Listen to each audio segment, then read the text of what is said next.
तो अब हम पढ़ते हैं नोड.जेएस का इंटरनल आर्किटेक्चर। हमें नोड.जेएस के बारे में कुछ तो पता चल गया है कि नोड.जेएस डिस्ट्रीब्यूटेड एप्लीकेशंस के लिए सिंगल थ्रेडेड काम करता है, एसिंक वे में काम करता है। लेकिन अगर से थोड़ा सा और डीप में जाना है तो हम नोड.जेएस का इंटरनल आर्किटेक्चर पढ़ते हैं कि वो इंटरनली कैसे बना हुआ है, उसका आर्किटेक्चर है क्या।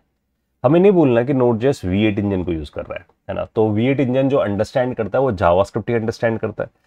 तो हम ऐसे सोच सकते हैं कि अगर इसका हाई लेवल डिजाइन पढ़े, है ना, बहुत ऊपर लेवल से अगर देखें से, तो इसका जो बहुत ऊपर का लेवल है वो कुछ ऐसा गाइस कि हम यहां लिखते हैं जावास्क्रिप्ट का सोर्स कोड, है ना। तो हम सोर्स कोड जितना भी लिख रहे हैं वो जावास्क्रिप्ट में लिख रहे हैं। तो दैट इज आवर रोल। तो एज अ डेवलपर अगर हम बोलें कि यहाँ as a developer we are going to write source code, हम सोर्स कोड लिख देते हैं, ठीक है। तो एग्जाम्पल के लिए सपोज मैंने बोला कि हमने a.js फाइल लिख दी है, ठीक है। तो this is our source code file. तो हम इसे बोल सकते हैं ये हमारी सोर्स कोड फाइल है, ये हमने यहां लिख दी। अब सोर्स कोड फाइल को हमें हैंड ओवर करना होगा, जैसे हम कभी भी किसी भी सी में या C++ में या पाइथन में या जावा में सोर्स कोड लिखते हैं। So we handed over to the environment, हम इन्वायरमेंट को हैंड ओवर कर देते हैं। तो हमारा जो इन्वायरमेंट है यहाँ पर वो कौन है, दैट इज नोड.जेएस। तो हम इसे हैंड ओवर कर देंगे नोड.जेएस को, ठीक है। तो हमने इसे हैंड ओवर कर दिया नोड.जेएस को। अब नोड.जेएस को हैंड ओवर करने के लिए क्या किया होगा, हमने एक कमांड लिखी होगी। एग्जाम्पल के लिए याद रखते हैं, हमने कमांड लिखी, उसका नाम है नोड, और फिर उसके बाद लिखा हमने a.js। इसका मतलब हमने सोर्स कोड बनाया था उसे इन्वायरमेंट तक पहुंचाने के लिए we have this node a.js, ठीक है। इससे नोड एक्टिवेट हो गया, ठीक है। अब जो नोड है हमारे पास, जब नोड.जेएस हमारे पास चलना शुरू होता है तो नोड.जेएस बोलता है कि देखो भाई मेरे पास इंटरनली लाइब्रेरीज है। तो हम ऐसा बोल सकते हैं कि हम इसके पास इंटरनली मॉड्यूल्स है, ठीक है। तो इसके पास मॉड्यूल्स है, उन मॉड्यूल्स को हम एक नाम देते हैं कोर मॉड्यूल्स है इसके पास। कोर मॉड्यूल्स का मतलब ये है कि सपोज अगर मैं अपने सोर्स कोड के थ्रू फाइल हैंडलिंग करना चाहता हूं तो यहां पर एक fs नाम का एक मॉड्यूल ऑलरेडी है, राइट।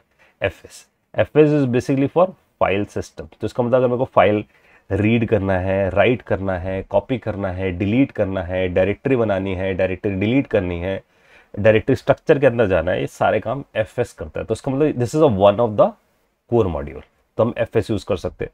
अगर मेरे को नेटवर्क पे काम करना है तो मैं HTTP या HTTPS ये प्रोटोकॉल्स पे काम करता है, यानी कि अगर मैं कोई वेब एप्लीकेशन बना रहा हूँ तो मैं इसके थ्रू काम कर सकता हूँ। मेरे को किसी पाथ पे काम करना है कि मेरे को C ड्राइव में जाना है, D ड्राइव में जाना है, या मेरे को किसी फोल्डर के अंदर जाना है तो मैं पाथ के थ्रू इसे एक्सेस कर सकता हूँ। अगर OS की डिटेल निकालनी है तो मैं ऑपरेटिंग सिस्टम नाम की चीज को यूज कर सकता हूँ। So there are so many core modules. ये कोर मॉड्यूल्स किसके साथ आ रहे हैं, जब आप नोड को अपनी मशीन पे इंस्टॉल कर रहे हो। वंस यू इंस्टॉल नोड.जेएस आपके पास ये सारे कोर मॉड्यूल्स आपके पास आते हैं, राइट। अब इसके अंदर, इसके नीचे अगर हम जाएं, इसके एक लेवल और नीचे जाने की अगर हम कोशिश करें तो इसके नीचे हमें मिलता है यहाँ पर V8 इंजन। तो इसका मतलब इसके नीचे जो इंजन है यहाँ, that is a V8 engine जो क्रोम भी यूज कर रहा है ना, और जो आपका ब्रेव ब्राउजर भी यूज कर रहा है। तो V8 इंजन का काम क्या है, V8 इंजन का काम है सोर्स कोड को अंडरस्टैंड करना जो आपने जावास्क्रिप्ट में लिखा है। तो जितना भी जावास्क्रिप्ट रिलेटेड चीज है it is handed over to the V8 engine. इसका मतलब JS का जितना भी सिंटैक्स है वो सब कुछ कौन समझता होगा, वो V8 इंजन समझता होगा। लेकिन V8 इंजन जैसे फाइल हैंडलिंग की बात की जाए तो फाइल हैंडलिंग ये नहीं करता। तो फाइल हैंडलिंग करने के लिए they are using a system called that is called libuv। तो they are using a thing called libuv। libuv C++ में लिखी हुई लाइब्रेरी है, ठीक है। तो C++ बेस्ड लाइब्रेरी है और ये सब एसिंक ऑपरेशंस को ही सपोर्ट करती है। तो जितने भी आप एसिंक ऑपरेशंस करोगे it is get supported by libuv।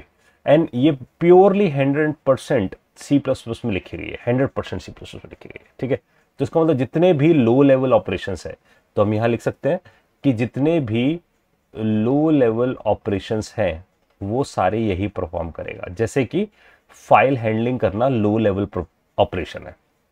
अगर आप में से किसी ने C या C++ पढ़ा होगा तो उन्हें पता है कि पॉइंटर्स यूज करते हैं हम फाइल हैंडलिंग करने के लिए, है ना। तो file handling low level operation है। Networking related operations, network related operation जितने भी हैं वो सब भी लो लेवल ऑपरेशंस है, ठीक है। तो इसका मतलब जितने भी लो लेवल ऑपरेशंस होंगे या किसी OS रिलेटेड कोई इंफॉर्मेशन एक्सेस करनी है वो भी लो लेवल इंफॉर्मेशन। तो ये सारे लो लेवल चीजें कौन करेगा हमारे पास, libUV। ठीक है, तो Node.js अगर आप देखो तो Node.js एक रैपर है।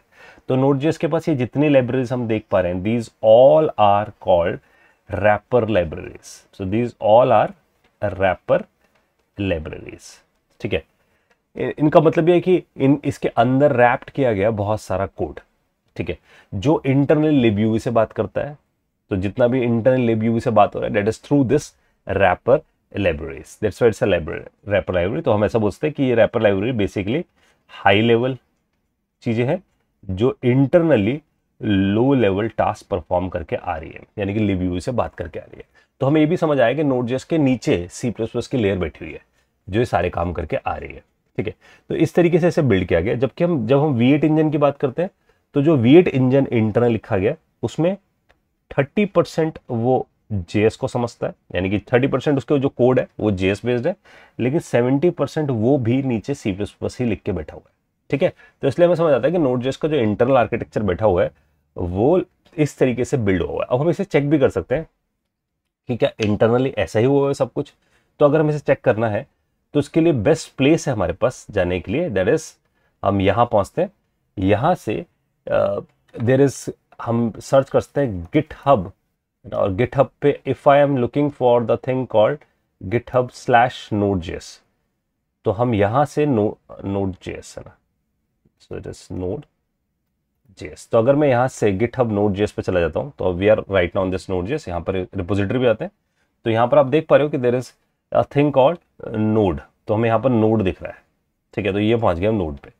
अब यहां जाकर अगर आप देखना शुरू करो तो यहाँ हमें कुछ चीजें मिलती हैं, जैसे मैं इसमें से हाईलाइट कराता हूँ, there is a thing called SRC, यानी कि उसका सोर्स कोड है। ये सोर्स कोड अगर आप देखना शुरू करोगे तो this is entirely C++ code. देख रहे हो, .h फाइल है सब चीजों की। तो इसका मतलब जितना भी लो लेवल कोड है, अगर आप देखना चाहते हो कि उसके इंटरनल लो लेवल क्या स्टफ लिखा है, तो all the low level thing is here, वो यहाँ लिखी गई है SRC के अंदर। तो अगर हम इससे बाहर आते हैं, है ना, सो अगर हम यहाँ से पीछे बैक करके चल जाते हैं, and right now we are on this lib. अब मैं अगर यहां से इसकी लिब पे क्लिक करता हूं तो here is a rapper code, तो जिसकी हम बात कर रहे थे, जैसे FS था, है ना, तो फाइल सिस्टम था या पाथ था हमारे पास। ठीक है, या कुछ यूटिलिटीज है हमारे पास। इसका मतलब जितनी भी JS आप देख पा रहे हो, सारी फाइलें यहाँ पर JS है। So these all are the wrapper code. तो FS का, HTTP का, HTTPS का, तो आपको दिख रहा है यहाँ पर OS का, पाथ का, है ना, प्रोसेसेस का, तो इस सब JS लिखी गई, दैट्स अ रैपर थिंग। तो इसका मतलब ये प्रूव होता है कि इन्होंने बिहाइंड द सीन कुछ ऐसा काम किया होगा। तो अगर वापस हम डायग्राम पे जाए तो इसका मतलब जितना भी सोर्स कोड है ना, जितना भी लो लेवल सोर्स कोड है, that is in the SRC folder, है ना, जितना भी libUV रिलेटेड कोड है, और जितना भी हमारे पास रैपर कोड है, that is inside my lib folder. ठीक है, तो इस तरीके से इन्होंने इसको आर्किटेक्चर किया है Node.js को। So we are able to understand कि Node.js इंटरनली कैसे बिल्ड हुआ है। ठीक है,